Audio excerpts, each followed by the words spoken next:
Senta aqui pertinho, meu neto. Chega mais.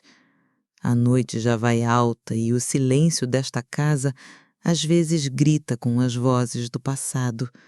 E hoje essas vozes estão teimosas, querem ser ouvidas. Vocês, meus queridos, me conhecem como a vovó do bolo de fubá, das mãos sempre enfarinhadas, do abraço que cheira a canela. Veem esta senhora de cabelos brancos e acham que a minha história se resume a este avental. Mas toda receita tem um começo, um ingrediente secreto que dá o sabor principal. E o meu? O meu nasceu no calor e no barulho de uma cozinha que já não existe mais. Para me entender, você precisa imaginar um tempo diferente. Um tempo em que as casas tinham cheiro de lenha queimando e a rua de terra molhada. Minha infância foi vivida numa cozinha de chão de cimento avermelhado, sempre frio nos pés, com um grande fogão a lenha no canto, que era o sol da nossa casa. Ele era uma criatura viva que estalava, suspirava e nos aquecia no inverno. Seu hálito era uma mistura de fumaça do café da minha mãe sendo passado no coador de pano e do refogado de alho e cebola, que parecia perfumar a alma do mundo. Aquele foi o primeiro cheiro que eu registrei como casa. A cozinha era o domínio absoluto da minha mãe, a vovó Maria, uma mulher de poucas palavras, mas de gestos largos e eficientes. Para ela, cozinhar não era uma arte, era um dever sagrado. Era o que mantinha meu pai forte para a lavoura e nós, os filhos, de pé para a escola e para as brincadeiras. O amor dela era servido em pratos fundos e fartos. O feijão dela, meus netos, era uma coisa que desafiava a lógica.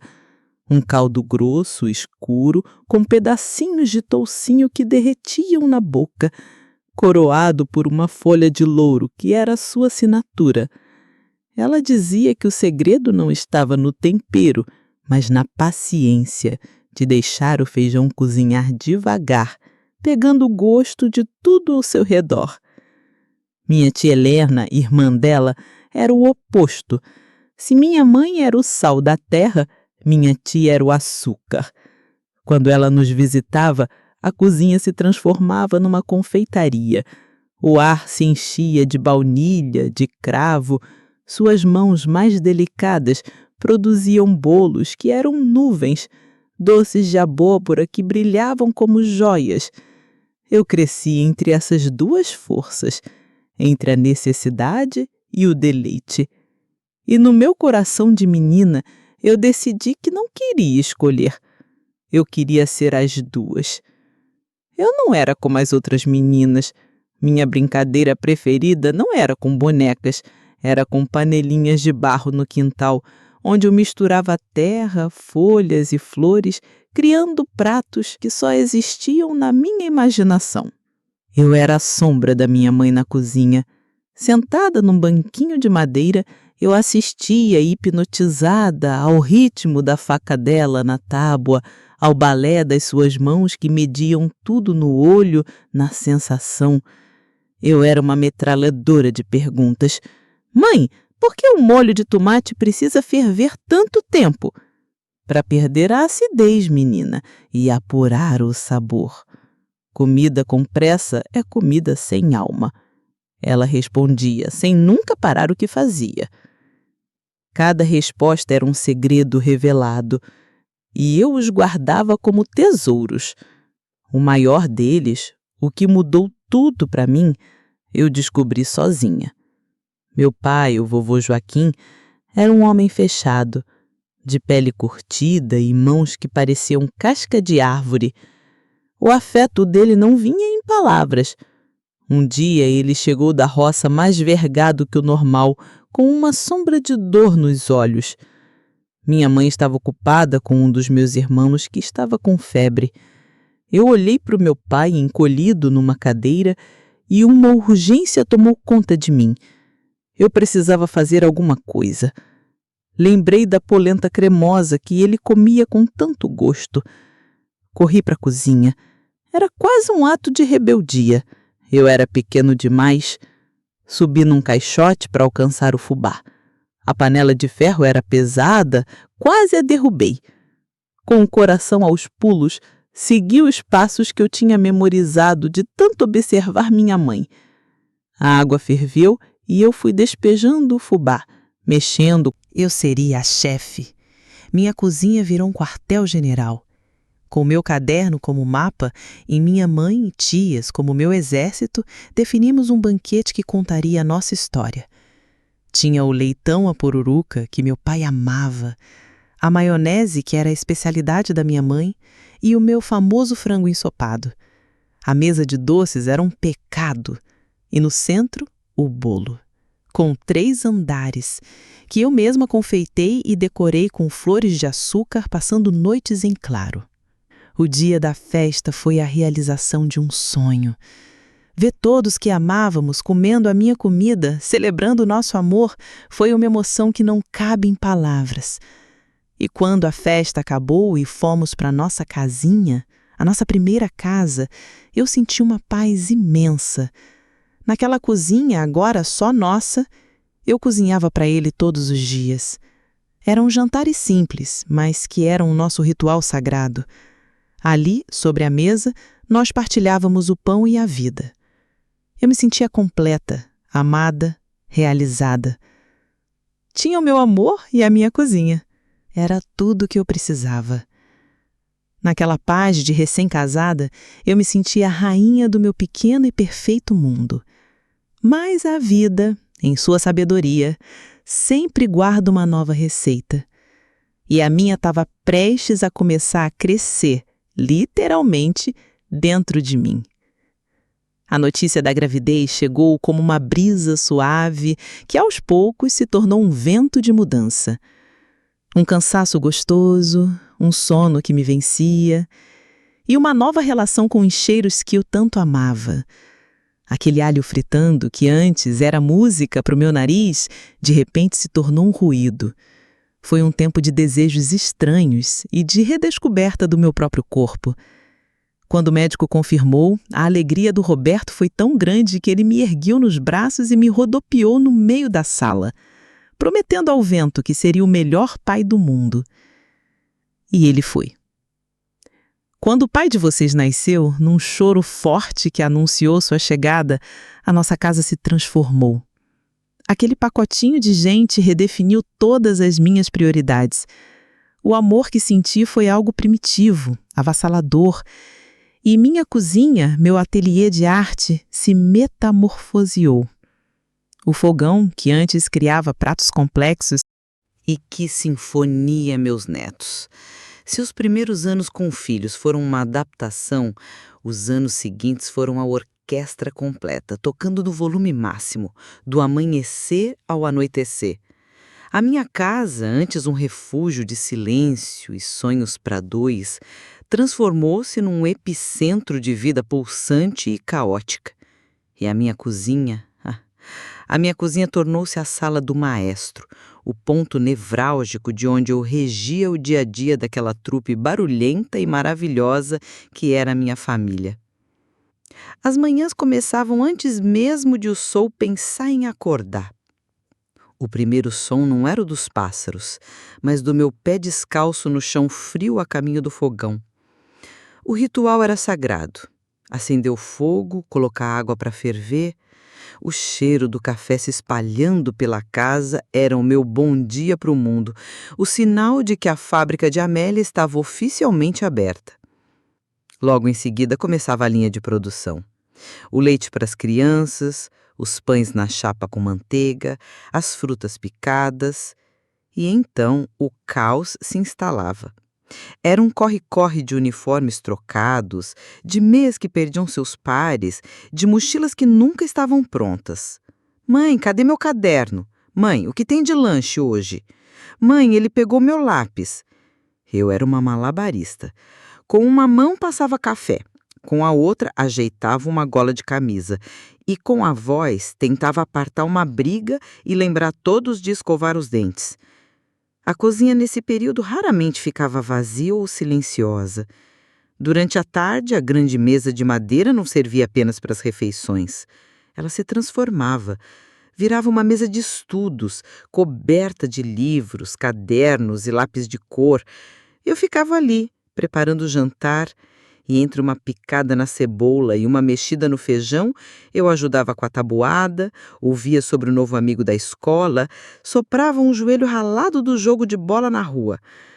Era ali, no meio dos cheiros e dos sabores, que os segredos eram contados, que as tristezas eram confessadas num sussurro, que os pequenos dramas da infância encontravam consolo numa xícara de leite quente com chocolate.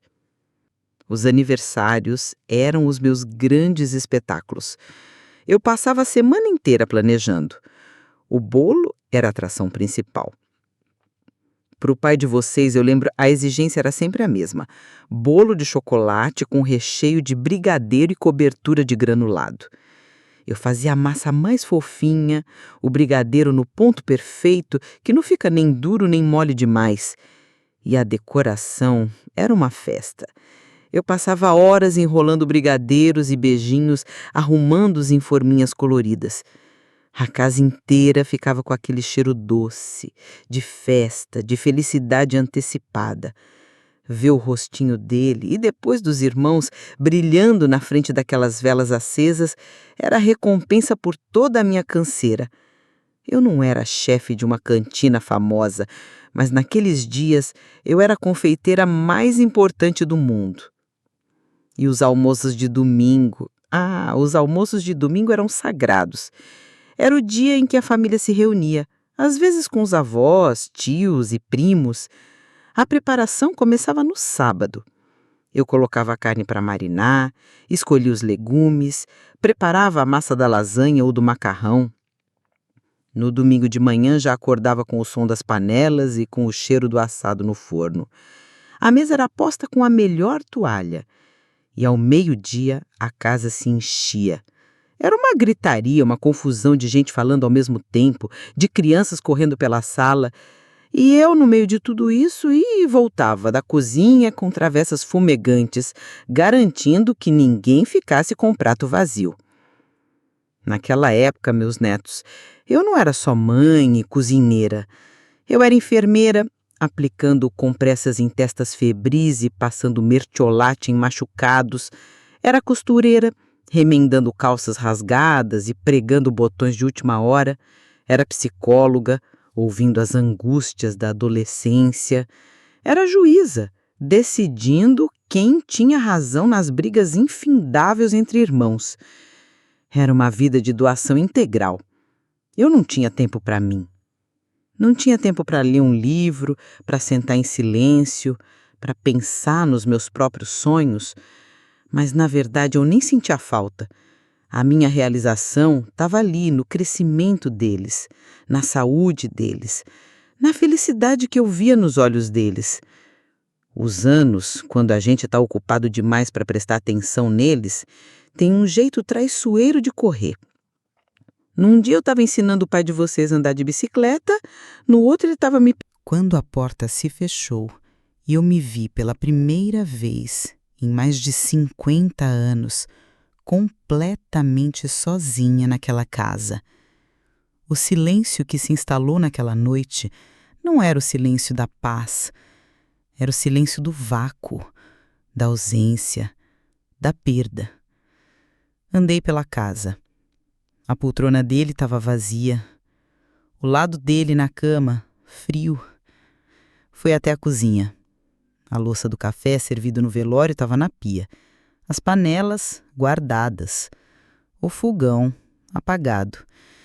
E pela primeira vez olhei para aquele lugar que foi o centro do meu mundo por toda a vida e não senti nada. Nenhum calor, nenhuma inspiração, nenhuma alegria. Era só um cômodo, cheio de objetos. A alma da minha cozinha, o meu grande amor, tinha partido. E eu, meus netos, naquele momento, achei que a minha alma tinha ido junto com ele. A sinfonia tinha acabado, e o que restava era apenas um silêncio esmagador. Aquele silêncio esmagador foi o meu companheiro mais fiel, nos meses e depois anos que se seguiram. Os primeiros dias após a partida do Roberto foram um borrão. A casa cheia de gente, de abraços, de pêsames ditos em voz baixa. Tudo isso era um ruído de fundo que não me alcançava. Eu me movia, falava, agradecia, mas era como se o meu corpo fosse uma marionete e a minha alma estivesse em outro lugar, sentada num canto escuro, de luto. Quando a última pessoa se foi e a normalidade da vida dos outros retomou seu curso, eu me vi verdadeiramente só. E a rotina que se instalou foi a da ausência. Eu acordava de manhã, não pelo cheiro do café, mas pelo peso da luz do sol no meu rosto. E a primeira coisa que eu sentia era o vazio ao meu lado na cama. Aquele espaço frio era a minha primeira e mais dolorosa tarefa do dia. Lembrar que ele não estava mais lá. Eu me arrastava pela casa. As tarefas que antes preenchiam meus dias, que davam sentido à minha existência, agora pareciam monumentais e inúteis. Para que arrumar a cama com tanto esmero se ninguém a veria? Para que cozinhar uma refeição completa se a mesa teria sempre um lugar vago? A casa, antes um organismo vivo que pulsava com a nossa presença, transformou-se num museu. Um museu da nossa vida. Cada objeto era uma peça de exposição com uma etiqueta de saudade. A poltrona na sala era a poltrona do Roberto. O chapéu pendurado atrás da porta era o chapéu do Roberto. O meu mundo se tornou um inventário da perda dele. E a cozinha? A cozinha tornou-se o cômodo mais hostil. Entrar ali era como entrar num campo de batalha depois da guerra. As panelas, antes minhas aliadas, agora me olhavam em silêncio, como se me acusassem de tê-las abandonado. O fogão frio, a mesa vazia. Eu não sentia fome, meu corpo pedia comida, mas a minha alma estava inapetente. Eu comia por obrigação, para me manter de pé. Um pão com manteiga comido em pé, na pia. Um copo de leite antes de dormir. Às vezes, passava o dia inteiro só com um café ralo da manhã. Emagreci. Meus ossos ficaram mais salientes, minhas feições mais fundas. A alegria tinha ido embora e levou com ela o meu apetite pela vida. Os filhos de vocês, meus netos, ligavam, preocupavam-se. Mãe, a senhora comeu direito? Mãe, não quer passar uns dias aqui em casa? Eu agradecia, dizia que estava tudo bem, mas recusava os convites. Eu não queria ser um fardo, não queria levar a minha nuvem cinzenta para dentro da casa colorida deles, cheia de vida, de netos correndo, de rotinas apressadas. Eles tinham o direito de seguir em frente, e eu sentia que o meu caminho tinha chegado a um fim de linha. Eu era o trem que para na última estação, enquanto os outros passageiros descem e continuam suas jornadas. Sentia-me invisível. Quando eu ia à padaria, a moça do caixa perguntava: "E seu filho, dona Amélia, como vai?" Na feira, o vendedor de legumes dizia: "Mande um abraço para os seus netos." Ninguém perguntava de mim. Era como se a minha existência só fizesse sentido como um apêndice da vida deles. Eu era a mãe de, a avó de, a Amélia, a mulher, a cozinheira, a sonhadora. Essa parecia ter morrido junto com o Roberto.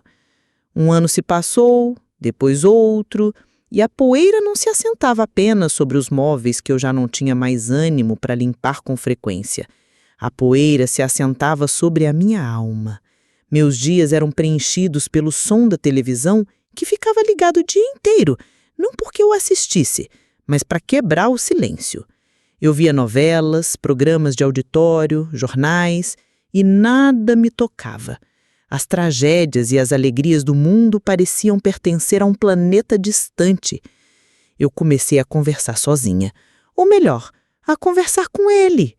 "Roberto, Você viu só o preço do tomate? Roberto, o nosso neto passou de ano. Eu contava a ele as novidades, pedia conselhos e na minha solidão eu quase podia ouvir a resposta dele. A voz calma, o jeito prático de ver as coisas. As pessoas na rua devem ter me achado uma velhinha louca, resmungando sozinha. Mas era o meu jeito de mantê-lo vivo, de manter uma parte de mim viva. Eu vivia num estado de resignação. Não era infeliz, porque para ser infeliz é preciso sentir algo com intensidade. E eu não sentia nada. Eu apenas E levou a colher à boca. Fechou os olhos. E quando os abriu, eles estavam brilhando de um jeito diferente. Não eram mais lágrimas de fumaça, eram lágrimas de emoção. Dona Amélia, ela sussurrou com a voz embargada. O que é isso? Isso não é só molho de tomate. Isso tem gosto de abraço de avó. Tem gosto de casa. Aquelas palavras, meus netos, aquelas simples palavras, elas foram como uma chave que abriu uma porta trancada dentro de mim.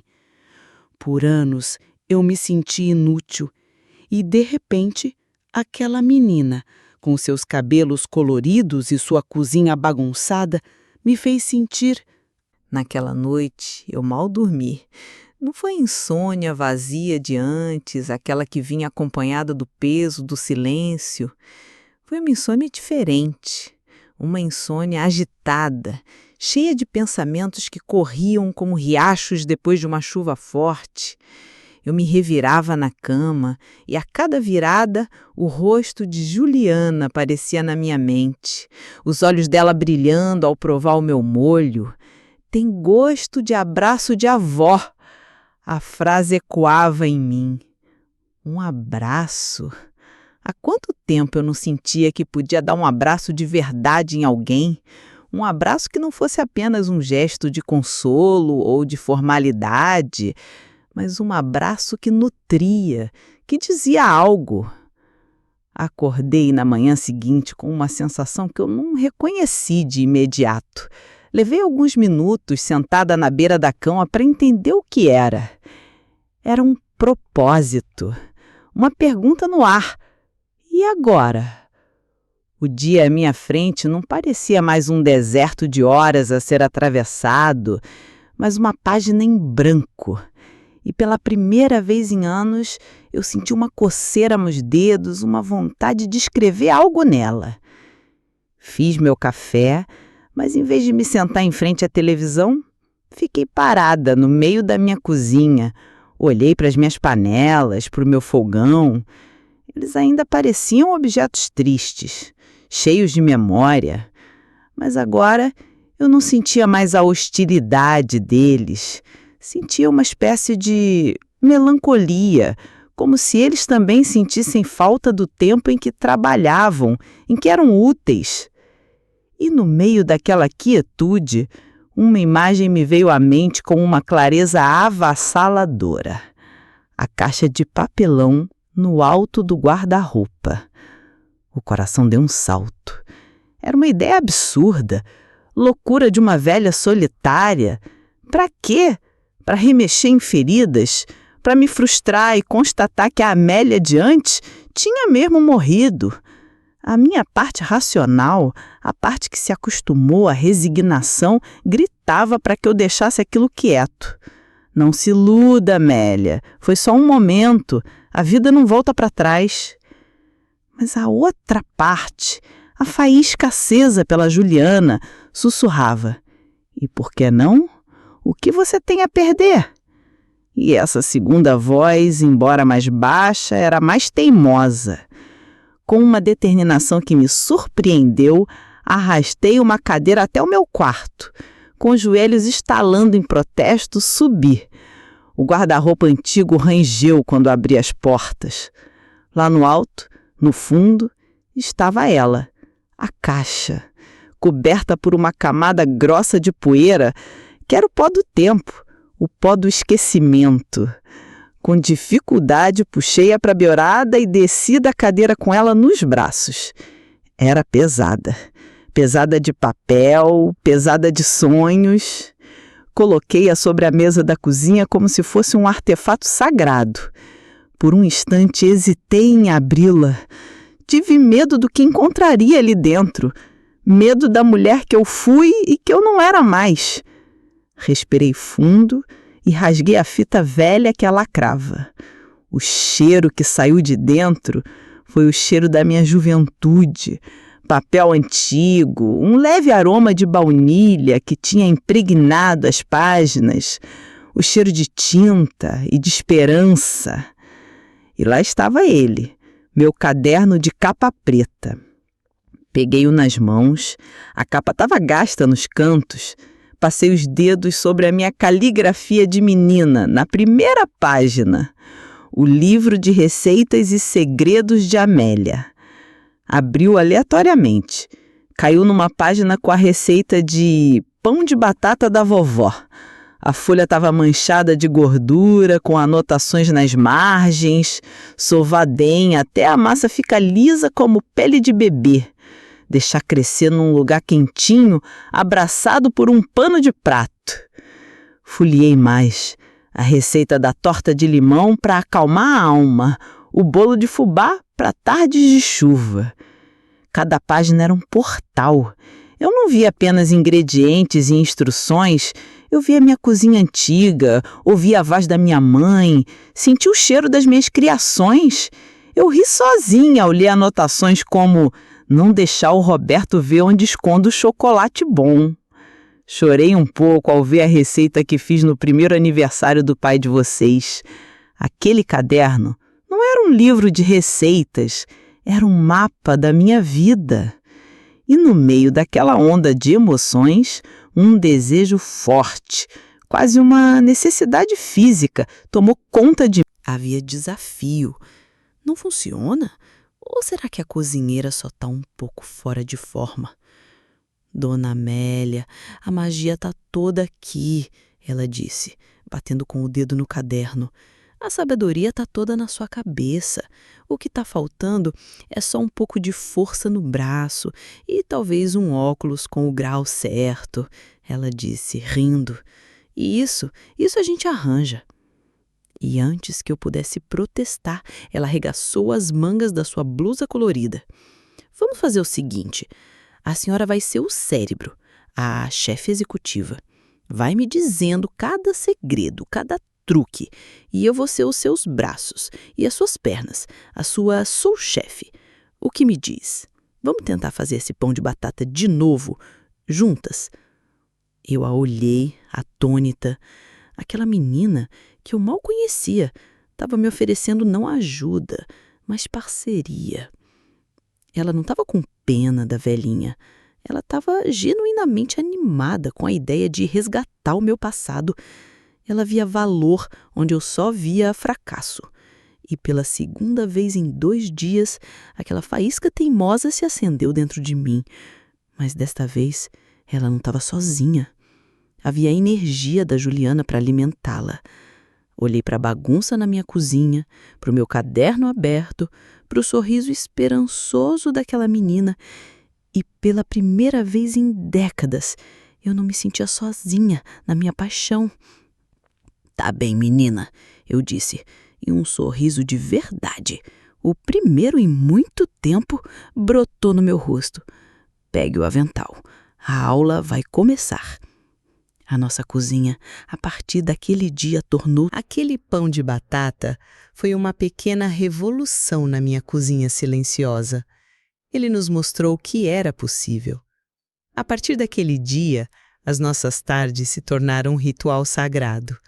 A Juliana chegava da faculdade com a mochila cheia de livros e a cabeça cheia de ideias, e a minha cozinha, que antes era o meu refúgio de solidão, se transformava na nossa oficina de milagres. Resgatamos o meu caderno, como se fôssemos arqueólogas desenterrando uma civilização perdida. Cada receita era um novo projeto, uma nova aventura.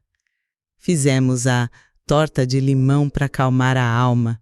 Eu me lembrava do segredo, que era usar as raspas do limão na massa para perfumar, E a Juliana, com sua força, bateu o merengue até ele ficar firme e brilhante, formando picos que pareciam montanhas de neve. Fizemos o bolo de fubá para tardes de chuva, e enquanto ele assava, o cheiro de erva doce se espalhava pela casa, um aroma que, para mim, era o mais puro sinônimo de aconchego.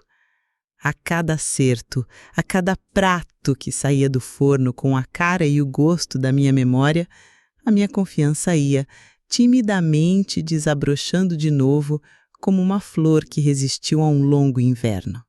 Eu ensinava a ela os segredos que não estão nos livros, o jeito de sentir o ponto da massa com os dedos, o som que a panela faz quando o óleo está na temperatura certa, o instinto que te diz que o assado está pronto antes mesmo de o alarme do forno tocar. E ela, em troca, me ensinava sobre o mundo de hoje.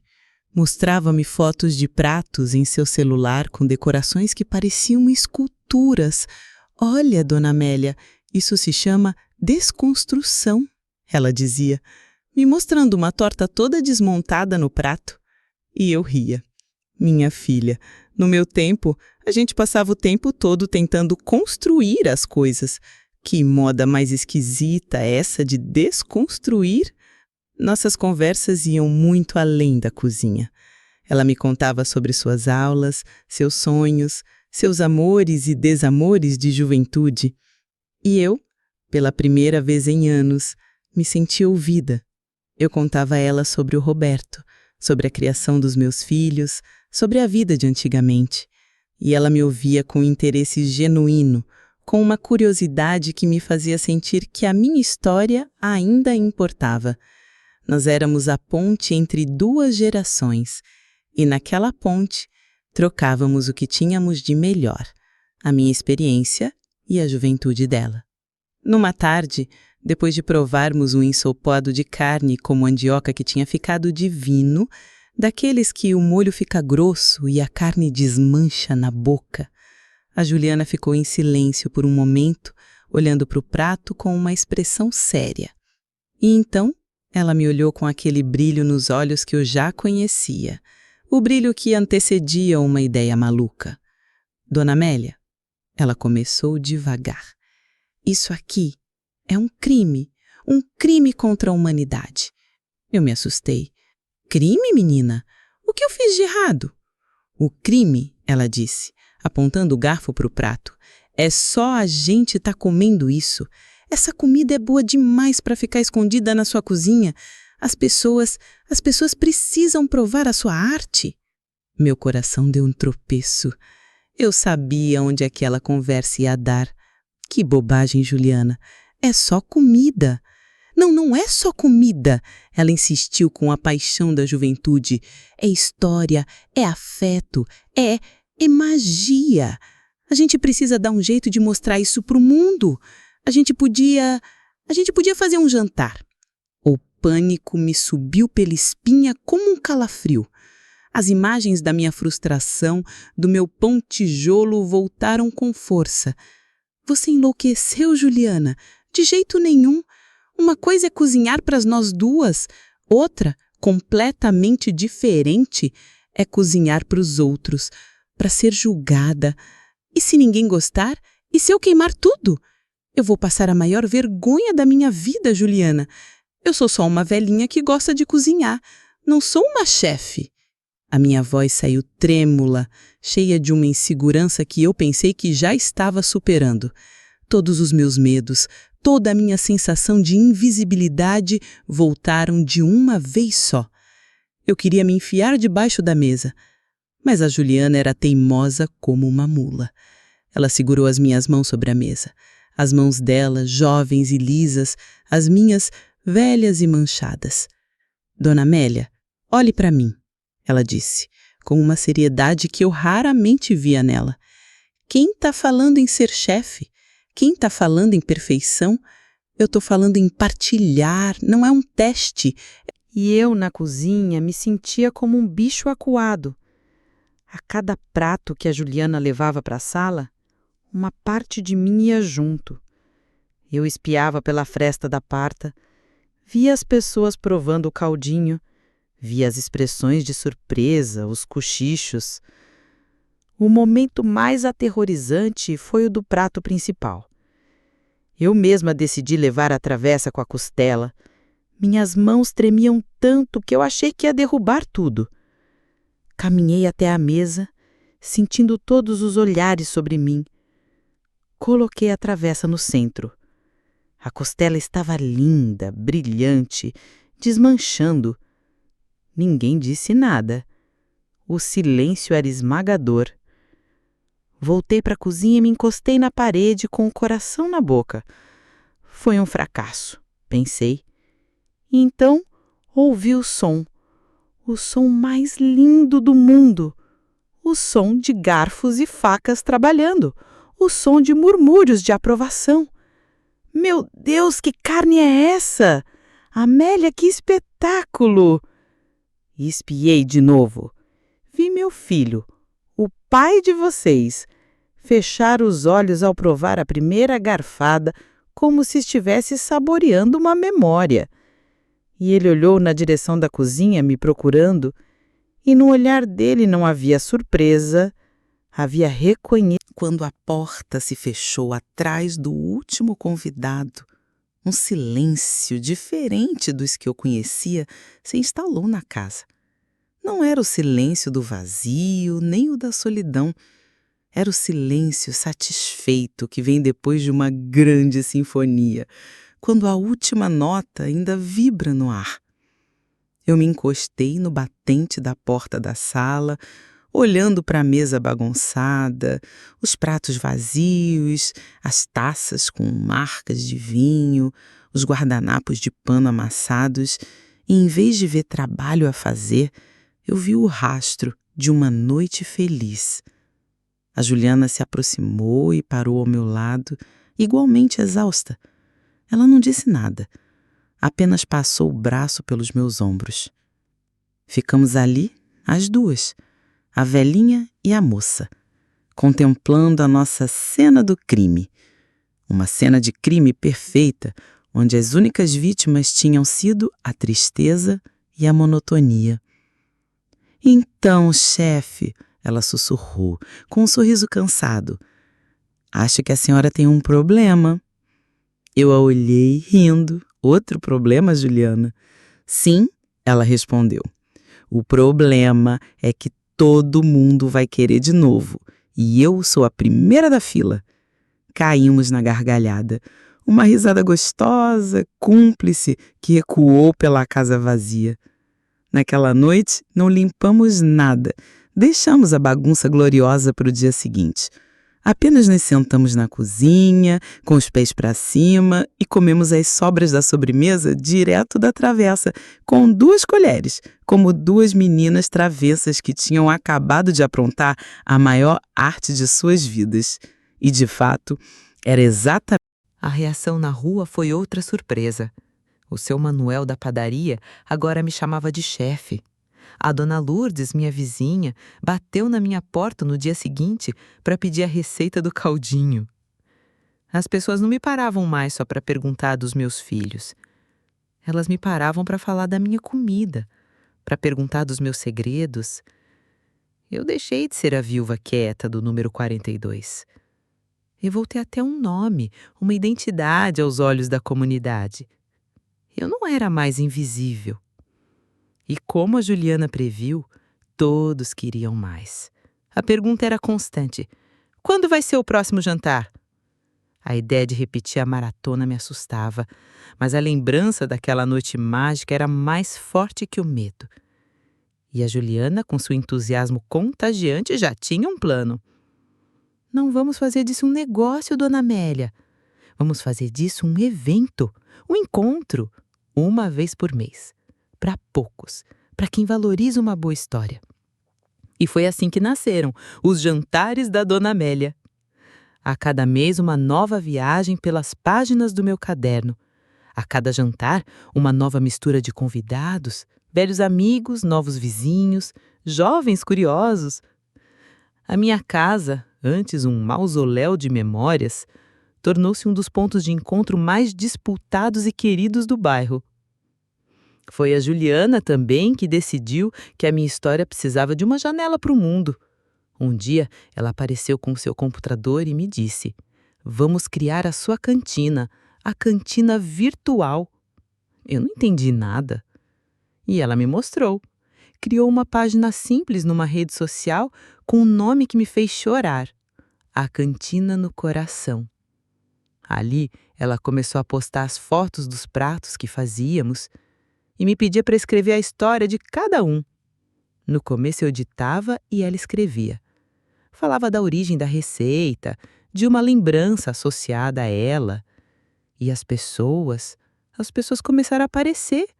Comentavam, compartilhavam suas próprias memórias. "Esse ensopado me lembra a minha avó. Fiz o seu bolo de fubá e minha família amou." Aquilo me abriu uma porta para um mundo que eu desconhecia. Eu, uma senhora que mal sabia mexer no telefone, de repente estava conectada com pessoas de outros estados, de outros países. O momento mais inacreditável foi quando recebemos uma mensagem de uma moça brasileira que morava no Japão. Ela tinha feito a minha receita de pão de queijo para matar a saudade de casa e me mandou a foto com uma mensagem de agradecimento que me fez chorar por 1 hora seguida. Vocês conseguem imaginar, meus netos? O meu pão de queijo, a minha receita simples, atravessando o oceano para levar um pouco de aconchego para alguém do outro lado do mundo. Foi nesse momento que eu entendi tudo. Eu passei a vida inteira sonhando com uma cantina, uma portinha aberta para a rua. E a vida, no seu jeito sábio e tortuoso, me deu exatamente o que eu queria, mas de uma forma que eu nunca poderia ter planejado. A minha casa se tornou a minha cantina. As minhas panelas, as minhas ferramentas de trabalho e a internet a janela para o mundo que eu nunca soube que precisava. Eu não precisei de um restaurante para ser uma chefe. A minha cantina não era feita de tijolos e cimento, mas de afeto e de partilha. E ela era muito maior do que eu jamais sonhei, porque suas paredes eram invisíveis e o seu alcance ilimitado. A cantina no coração não era um lugar físico. Era um estado de espírito. Era minha alma, finalmente,